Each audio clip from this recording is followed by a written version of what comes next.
അതിനകത്ത്. ഇനി രണ്ടാമത്തെ കാര്യം നേപ്പാളിലേക്ക് വരിക. നേപ്പാളിൽ എന്താ സംഭവിക്കുന്നത് ഇപ്പോൾ? നേപ്പാളിൽ ഇന്നലെ വ്യാപകമായി കണ്ടുകൊണ്ടിരുന്നത് ജൻസി പ്രക്ഷോഭം. ജൻസി പ്രക്ഷോഭത്തില് ഒരു ഹെലികോപ്റ്ററിൽ ക്യാബിനറ്റ് അംഗങ്ങളെ കയറിൽ കെട്ടി ഓരോ ബക്കറ്റിനകത്തായിരിക്കും ഇരുന്നുകൊണ്ട് അവരെ തൂക്കിക്കൊണ്ട് ഇങ്ങനെ പോകുന്നു. ഇങ്ങനെ ജനങ്ങൾ അത് നോക്കിയിട്ട് പരിഹസിക്കുന്നു, ആർത്തട്ടഹസിക്കുന്നു.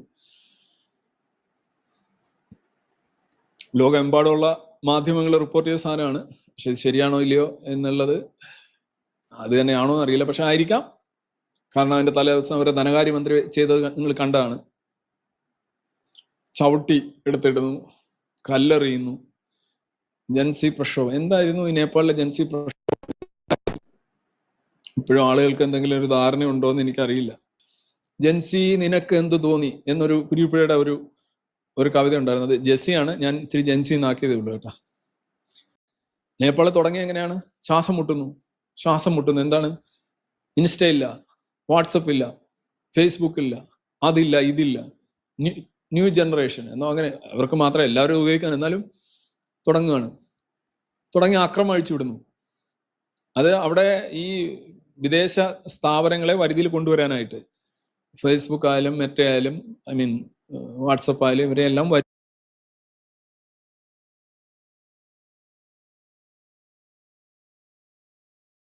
രീതിയിൽ കൊണ്ടുവരാനായിട്ട് ഒരു കൊച്ചു ഗവൺമെന്റ് ആണല്ലോ, അവർക്ക് വലിയ സൈന്യമൊന്നുമില്ല.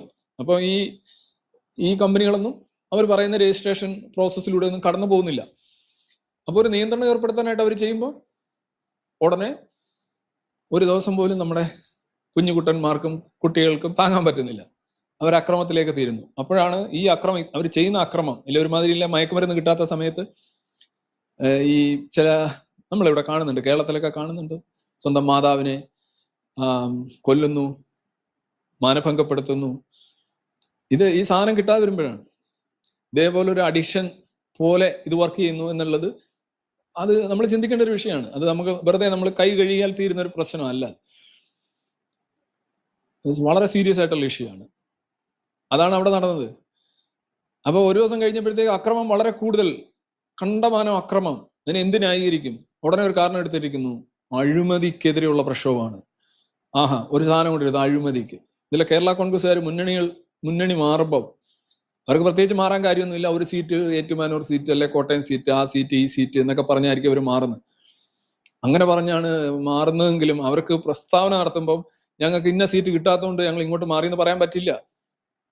അവർ പറയുന്നതാണ് കേന്ദ്രത്തിന്റെ അല്ലെങ്കിൽ കേരള സർക്കാരിന്റെ കർഷക വിരുദ്ധ നയങ്ങളും അധ്വാനിക്കുന്നവന്റെ അവകാശങ്ങളെ തിരസ്കരിക്കുന്ന നയസമീപനങ്ങളും എന്നൊക്കെ പറഞ്ഞ് കുറെ ചളവളാന്ന് എഴുതി വെക്കും. അതാണ് കൊടുക്കുക. ഇത് തന്നെയാണ് എക്സാക്ട്ലി നേപ്പാളിൽ സംഭവിച്ചിരിക്കുന്നത്. അപ്പോൾ രണ്ടാം ദിവസം കഴിഞ്ഞപ്പോൾ പറയുന്നത് ഇത് അഴിമതിക്കെതിരെയും അൺഎംപ്ലോയ്മെന്റിനെതിരെയുള്ള പ്രക്ഷോഭമാണ്. അപ്പൊ ഈ നേപ്പാളിൽ അഴിമതി പണ്ടേ ഇല്ലയോ? ഉണ്ട്, പക്ഷെ ഇപ്പോഴാണ് അതിന്റെ ഫ്ലാഷ് പോയിന്റ് ആയത്. അപ്പൊ ഞാനത് സോഫായിട്ട്, അതുപോലെ തന്നെ അൺഎംപ്ലോയ്മെന്റ്. അപ്പം അൺഎംപ്ലോയ്മെന്റ് അതിനകത്ത് ഞാൻ രസകരമായ ഒരു കാര്യം കണ്ടു, കാണിക്കാം. 18-നും 24-നും ഇടയ്ക്കുള്ളവരുടെ അൺഎംപ്ലോയ്മെന്റ് 21%, 20%. സാധാരണ അൺഎംപ്ലോയ്മെന്റ് എന്നൊക്കെ പറഞ്ഞാൽ 7-10%. അതായത് ഈ ഏഷ്യയിലെ മാത്രം രാജ്യങ്ങളിലെ ടോപ്പ് 10 അൺഎംപ്ലോയ്മെന്റിലെ ഏറ്റവും കൂടുതലുള്ള 10 രാജ്യങ്ങളെ ലിസ്റ്റ് അടിച്ചത് പല രീതിയിൽ നോക്കിയാൽ അതിനകത്ത് നേപ്പാൾ വരുന്നില്ല. എന്നാൽ 2024 ഒരു കണക്കുണ്ട്, 10% എന്നാണ് അതിനകത്ത് കൊടുത്തിരിക്കുന്നത്. ഈ 10% കണക്കിനടുത്ത് അവർ ഒരു സ്റ്റാർ ഇട്ട് കൊടുത്തിട്ടുണ്ട്. 1-2 ഏജൻസികളുടെ കണക്ക് അവർ പറയുന്നുണ്ട് ഈ നേപ്പാളിലെ മിക്കവാറും ഈ കൃഷി അതേപോലെ തന്നെ പരമ്പരാഗത തൊഴിലേർപ്പെട്ടിരിക്കുന്നവരാണ് കൂടുതലായിട്ടുള്ളത്. അതൊന്നും ഡോക്യുമെന്റഡ് ആയിട്ടല്ല, അത് തൊഴിലായിട്ട് പരിഗണിക്കണോ വേണ്ടേ എന്നുള്ള കാര്യത്തിൽ പല ഡേറ്റ ഏജൻസികൾക്കിടയിൽ തർക്കം നിലനിൽപ്പുണ്ട്. അതുകൊണ്ട് ആ ഡേറ്റ നേപ്പാളിനെ ഈ ലിസ്റ്റിലെ ഉൾപ്പെടുത്താറില്ല എന്ന് പറയുന്നു. ഇനി അഥവാ ഉൾപ്പെടുത്തുകയാണെങ്കിൽ 2024 കണക്കനുസരിച്ച് 3-ഓ 4-ഓ സ്ഥാനത്താണ് നേപ്പാൾ വരുന്നത്. പക്ഷെ അതിന് ഈ ഇപ്പോൾ പത്രമാധ്യമങ്ങളിലെല്ലാം കാണുന്ന ഒരു കാര്യം, 18-നും 24-നും ഇടയ്ക്കുള്ളവരെ അൺഎംപ്ലോയ്മെന്റ് 20%, 21%. ഞാൻ ആലോചിച്ചു, കേരളത്തില് ഈ 18-നും 24-നും ഇടയ്ക്കുള്ള ചെറുപ്പക്കാര് ജോലി ചെയ്യാറുണ്ടാവും. കേരളത്തിൽ ചെയ്യാറില്ല, വേറെ ശരിയാണ്, ഇന്ത്യൻ സ്റ്റേറ്റുകളിലെല്ലാം ചെയ്യാറുണ്ട്.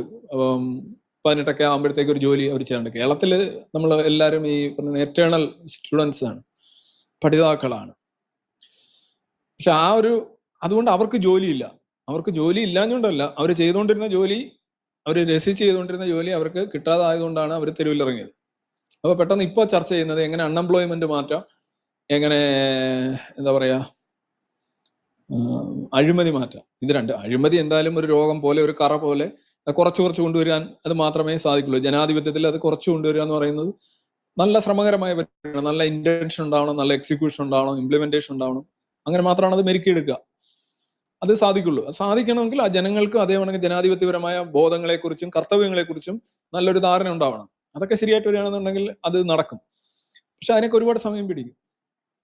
ഇവിടെ എന്തൊക്കെ ചെയ്ത് സുപ്രീം കോടതി കെട്ടിടം കത്തിക്കുക, പാർലമെന്റ് മന്ദിരം കത്തിക്കുക, ഫിനാൻസ് മിനിസ്റ്ററെ അടിച്ച് ഏണിന് ചവിട്ടിയെടുത്ത് കൊക്കയിലേക്ക്, താഴെ കിടക്കുന്ന നദിയിലേക്ക് വലിച്ചെഴുതുക. ഓരോരുത്തരൊക്കെ ചാടി ചവിട്ടുന്ന കണ്ടോ ആളുകൾ ഓടുന്നു, മന്ത്രിമാര്. ആർക്കെതിരെയാണ് ആദ്യം ഈ സമരം ആർക്കെതിരെയാണ് പോയത്? ശരിക്കും നിങ്ങൾ അത് നോട്ട് ചെയ്യണം. ഈ സമരം പക്കാ മാർക്സിസ്റ്റ് മോഡൽ സമരമാണ്. എന്താണ് സമരത്തിൽ പറഞ്ഞിരിക്കുന്നത്? ഭരണവർഗം, മന്ത്രിമാർ, എലീറ്റ് ക്ലാസ്, സമ്പന്നർ സുഖലോലുപതയിൽ ആറാടുന്നു. എന്നാൽ സാധാരണക്കാരായിട്ടുള്ള മനുഷ്യർക്ക് ഇതൊന്നും കിട്ടുന്നില്ല, അൺഎംപ്ലോയ്മെന്റ് കൂടുതലാണ്. ഇത് എവിടെങ്കിലും കേട്ടിട്ടുണ്ടോ ഈ സാധനം? സമ്പന്നർ എല്ലാം അനുഭവിക്കുന്നു, അവരിൽ നിന്ന് അത് കണ്ട് ജനം തെരുവിലിറങ്ങുന്നു. ഈ സാധനം എവിടെ നിന്ന് വന്നെയാണ്? അതെ, നിങ്ങൾ കേട്ടിട്ടുള്ള സാധനമാണ്. ഉള്ളവനും ഇല്ലാത്തവനും തമ്മിലുള്ള വർഗസമരം. കുറെ പേരുടെ കയ്യിൽ ഇതെല്ലാം ഉണ്ട്, അവന്മാർ സൂഹിക്കുന്നു, അവനെയൊക്കെ തീർക്കുക. പണ്ട് നമുക്ക് പരിചയമുണ്ട്, ജന്മിയുടെ കഴുത്ത് വെട്ടി കൊണ്ടുവന്ന് റോഡിൽ വെക്കുക, പ്രശ്നം പരിഹരിക്കുക. പത്തായങ്ങൾ കൊള്ളയടിക്കുക. ഞാനും വളരെ ആവേശത്തോടെ കണ്ടിരുന്നതാണ് ഒരു കാലഘട്ടത്തിൽ. ഞാൻ വിചാരിച്ചതാണ് ശരിക്കും നല്ല എക്കണോമിക്സും നല്ല സോഷ്യൽ ജസ്റ്റിസും നല്ല നീതിയും എന്നൊക്കെ. ഇത് ടെററിസമാണ്, ബേസിക്കലി പ്യുവർ വയലൻസ് ആണ്. ഇതിന് യാതൊരു ജസ്റ്റിഫിക്കേഷനും ഇല്ല. ഇങ്ങനെയല്ല പ്രശ്നങ്ങൾ പരിഹരിക്കേണ്ടത്, ഇങ്ങനെയല്ല പ്രൊഡക്ഷൻ വർദ്ധിപ്പിക്കേണ്ടത്, ഇങ്ങനെയല്ല തൊഴിലില്ലായ്മ പരിഹരിക്കേണ്ടത്. ഇത് വയലന്റ് ഓപ്ഷനാണ്. മാസ് പറഞ്ഞോണം, വയലൻസ്, പ്യുവർ വയലൻസ് തെരുവിലുണ്ടാകുമ്പോൾ ആളുകൾ വഴങ്ങും, പേടിക്കും എന്നുള്ളതാണ്. അതാണ് കമ്മ്യൂണിസം, അതാണ് മാർക്സിസം. ഈ മാർക്സിസ്റ്റ് സാധനം തന്നെയാണ് ഇവന്മാർ, ഈ പിള്ളേര് അറിഞ്ഞോ അറിയാതെയോ എടുത്ത് അവിടുത്തെ മാർക്സിസ്റ്റ് സർക്കാരിനെതിരെ, അടുത്ത സർക്കാർ ഫുൾ മാർക്സിസ്റ്റ് അല്ല, ഒരു കോalition സർക്കാരാണ്, പക്ഷെ പ്രധാനമന്ത്രി മാർക്സിസ്റ്റ് ആണ്. Nepali communist party. എങ്ങനെയാണ് നേപ്പാളിലെ കമ്മ്യൂണിസ്റ്റ് പാർട്ടി അവിടുത്തെ പ്രധാനമന്ത്രി സ്ഥാനം വായിച്ചതെന്ന് പറഞ്ഞാൽ അവർക്ക് യഥാർത്ഥത്തിൽ നേപ്പാളി കോൺഗ്രസ്, ഇപ്പൊ കോൺഗ്രസും ഒരുമാതിരി ഈ കമ്മ്യൂണിസ്റ്റ് മോഡലിലൊക്കെ ആണല്ലോ. നമ്മുടെ ഇവിടുത്തെ കേരളത്തിലെ പ്രതിപക്ഷ നേതാവൊക്കെ പറയുന്നത് ഭയങ്കര ലെഫ്റ്റ് ആണ് പുള്ളി എന്നാണ്. പിന്നെ എല്ലാവരും അങ്ങ് ലെഫ്റ്റ് ആയിക്കൊണ്ടിരിക്കുകയാണ്. ആ ലെഫ്റ്റ് എന്താണെന്ന് നമ്മളിപ്പോൾ കാണുന്നുണ്ട് ഓരോ ദിവസം. അവർ ലെഫ്റ്റ് എന്ന് പറഞ്ഞ് ഉദ്ദേശിക്കുന്നുള്ളൂ വന്യത, വയലൻസ്, പഴയ ഐത്തോച്ചാടനം, ബഹിഷ്കരണം, ക്യാൻസലിങ്, വ്യക്തി സ്വാതന്ത്ര്യ നിഷേധം, ഫ്രീഡം എക്സ്പ്രഷൻ, അതായത് അഭിപ്രായ സ്വാതന്ത്ര്യം നിരോധിക്കുക, പഴയ നിഴൽക്കുത്തൊക്കെ പോലെ വ്യക്തിയെ എങ്ങനെ ഇല്ലാതാക്കുക. ഇതൊക്കെയാണ് ഇപ്പോൾ ലെഫ്റ്റ് എന്നറിയപ്പെടുന്ന സാധനം. Intolerance plus violence plus cancellation, just like ഒരു പിടി സാധനങ്ങൾ എഴുതി കഴിഞ്ഞാൽ അത് ലെഫ്റ്റാണ്. അപ്പൊ ഇതാണ് അവിടുത്തെ കമ്മ്യൂണിസ്റ്റ് പാർട്ടി സർക്കാരിനെതിരെ. പ്രധാനമന്ത്രി നേപ്പാളി കോൺഗ്രസിന് യഥാർത്ഥത്തിൽ അവിടെ 10 MP ഈ കമ്മ്യൂണിസ്റ്റ് പാർട്ടിയേക്കാൾ കൂടുതലുണ്ട്. 79 ആണ് എൻ്റെ ഓർമ്മ ശരിയാണെങ്കിൽ. എന്നിട്ടും പ്രധാനമന്ത്രി സ്ഥാനം കമ്മ്യൂണിസ്റ്റുകാർ ഏറ്റെടുത്തു. എല്ലാവരും മന്ത്രിമാരെയാണ് ഈ ചേസ് ചെയ്തത്. അവസാനം ഈ കമ്മ്യൂണിസ്റ്റ് പ്രധാനമന്ത്രി രാജിവെച്ചു. കമ്മ്യൂണിസ്റ്റ് വർഗ സമരത്തിൽ അദ്ദേഹത്തിന് taste of their own medicine, സ്വന്തം മരുന്ന് ഇച്ചിരി കലക്കി കൊടുത്തു. പിള്ളേർ അറിഞ്ഞുകൊണ്ടല്ല, പക്ഷെ പിള്ളേർ ജസ്റ്റ് വയലൻസ് ആണ്. പിള്ളേർ ഈ കമ്മ്യൂണിസവും മാർക്സിസവും വർഗസമരവും ക്ലാസ് സ്ട്രഗിളും ഒന്നും കണ്ടിട്ട് ചെയ്താൽ, പക്ഷെ അവർ ചെയ്ത പ്യുവർ വയലൻസ്, ഇൻടോളറൻസ്, അത് ശരിക്കും കമ്മ്യൂണിസമായിട്ട് വന്നു. ഇതുകൊണ്ടാണ് ഞാൻ പറയുന്നത് കമ്മ്യൂണിസം എന്ന് പറഞ്ഞു കഴിഞ്ഞാൽ ഗ്ലോറിഫൈഡ് വയലൻസ്, ഗ്ലോറിഫൈഡ് ആണ്. അതിനകത്ത് മനുഷ്യൻ എന്ന് പറയുന്ന പദത്തിന് ഒരു അർത്ഥവും ഇല്ല, മാനവികതയുടെ വിപരീതമാണ്. അതാണ് അവിടെ തെരുവുകളിൽ സംഭവിച്ചത്. പിള്ളേർക്ക് മനസ്സിലാവുന്നുണ്ട്. ഇപ്പൊ പകരം അവിടെയുള്ള കാഠ്മണ്ഡുവിലുള്ള ഒരു മേയർ വരാൻ പോകുന്നു, like Muhammad Yunus in Bangladesh.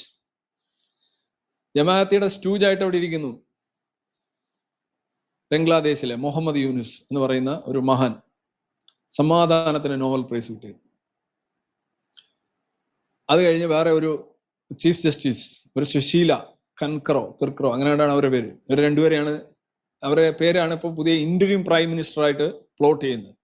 ഇന്റരിം prime minister എങ്ങനെ ഉണ്ടാവും? പ്രസിഡന്റ് അവിടെ ഇരിപ്പുണ്ട്, പിടിച്ചിരിപ്പുണ്ട്. പ്രസിഡന്റ് ആയിരിക്കും ഇനി ഉള്ളത് കൊണ്ട് രാജ്യം മൊത്തം പോകില്ലായിരിക്കും. ഇതെല്ലാം ഒരേ പാറ്റേൺ ആണ്. ഇപ്പൊ എന്തായാലും മാർക്സിസ്റ്റ് സർക്കാരിനെയാണ് തുരത്തിയെന്ന് ഇവിടെ ആരും എഴുതി കണ്ടില്ലല്ലോ. മാർക്സിസ്റ്റുകാരനാണ് പ്രധാനമന്ത്രി. ഇനി അതിനേക്കാൾ രസം വേറെ കാര്യം, ഈ നേപ്പാളി കോൺഗ്രസിനെയും ഈ മാർക്സിസ്റ്റ് പ്രൈം മിനിസ്റ്ററിന്റെ അവരുടെ ക്യാബിനറ്റ് മിനിസ്റ്റേഴ്സിനെ മാത്രമല്ല ഈ പിള്ളേരെടുത്ത് പെരുമാറിയത്. അവിടെ വേറൊരു പ്രതിപക്ഷമായിട്ടിരിക്കുന്ന ഒരു ടീമുണ്ട്, ഒരു Maoist, Nepalese communist party Maoist എന്ന് പറയുന്ന ഒരു സംഘടനയുണ്ട്, ഒരു പ്രചണ്ഡ, ഓർമ്മയുണ്ടാവും. പുള്ളി 2006 ആണെന്ന് തോന്നുന്നു പുള്ളി മാവോയിസ്റ്റുകൾ അധികാരത്തിലൊക്കെ വരുന്നത്. ഭയങ്കര സംഭവമാണ്. പുള്ളി ഇപ്പൊ ഇങ്ങനെ ഇതൊക്കെ തേച്ചുകൊണ്ട് ഇങ്ങനെ നടക്കാൻ, കുറിയൊക്കെ തൊട്ടിങ്ങനെ നടക്കാണ്. ഭയങ്കര റിലീജിയസ് സിംബോളിസം ഒക്കെ ഉപയോഗിക്കുന്നു. സ്വന്തം നിലയിൽ വിശ്വാസി അല്ല എന്നൊക്കെ പറയുന്നുണ്ട്. പക്ഷെ അവിടെ ഹിന്ദു ഭൂരിപക്ഷ രാജ്യമാണ് നേപ്പാള്. അപ്പോൾ അവിടെ ബീഹാറിലെ CPM ഒക്കെ ചെയ്യുന്നത് പോലെ, പശുവിനെ മുൻനിർത്തി ഫൈറ്റ് ചെയ്യുന്നത് പോലെ, ആദ്യം ഭയങ്കര പ്യുവർ കമ്മ്യൂണിസം എന്ന് പറഞ്ഞു വന്നു. പ്യുവർ കമ്മ്യൂണിസം പ്രചണ്ഡയ്ക്ക് പോലും താങ്ങാൻ പറ്റത്തില്ല. എന്നിട്ട് പിന്നെ പുള്ളി ഇങ്ങനെ ഓരോരോ വിട്ടുവീഴ്ചകൾ ചെയ്തു. അങ്ങനെ പുള്ളിയുടെ പാർട്ടി ചെറുതായി പാർലമെന്റിലെ ഇത് ചെറുതായി ഒരു സ്പെൻഡ് ഫോഴ്സ് പോലെ പുള്ളി നിൽക്കുകയാണ്. പുള്ളി ഒരു പ്രതിപക്ഷമാണ്, ഭരണപക്ഷത്തിലില്ല. എല്ലാ ഇതിലൊക്കെ ഉണ്ടായിരുന്നു, കോalitionലൊക്കെ ഉണ്ടായിരുന്നു. പക്ഷെ ഇപ്പോ ഒന്നുമില്ല, പ്രതിപക്ഷമാണ്. ഈ പ്രതിപക്ഷമായിട്ടുള്ള പ്രചണ്ഡയുടെ വീടും ബന്ധുക്കളുടെ വീടും ഈ പിള്ളേർ ആക്രമിച്ചു. അതാണ് ശ്രദ്ധിക്കേണ്ടത്. കമ്മ്യൂണിസ്റ്റുകാരൻ അവിടെ പ്രതിപക്ഷത്തിരിക്കുന്നുണ്ട്, എന്നിട്ട് അയാളുടെ വീടും മറ്റു കാര്യങ്ങളും പിള്ളേർ ആക്രമിച്ചു, തീയിട്ടു. ഇങ്ങനെയാണ് യഥാർത്ഥത്തിൽ മാർക്സിസ്റ്റ് വയലൻസ് നടക്കേണ്ടത്. മാർക്സിസ്റ്റുകൾക്ക് തന്നെ അവിടെ പ്രതിപക്ഷത്തിരുന്നപ്പോഴും ഭരണപക്ഷത്തിരുന്നപ്പോഴും കിട്ടി. എൻ്റെ പിന്നെ കൂടെ നേപ്പാളി കോൺഗ്രസ് ഉണ്ട്, അവർക്കും ഏതാണ്ട് വലിയ കുഴപ്പമില്ലാതെ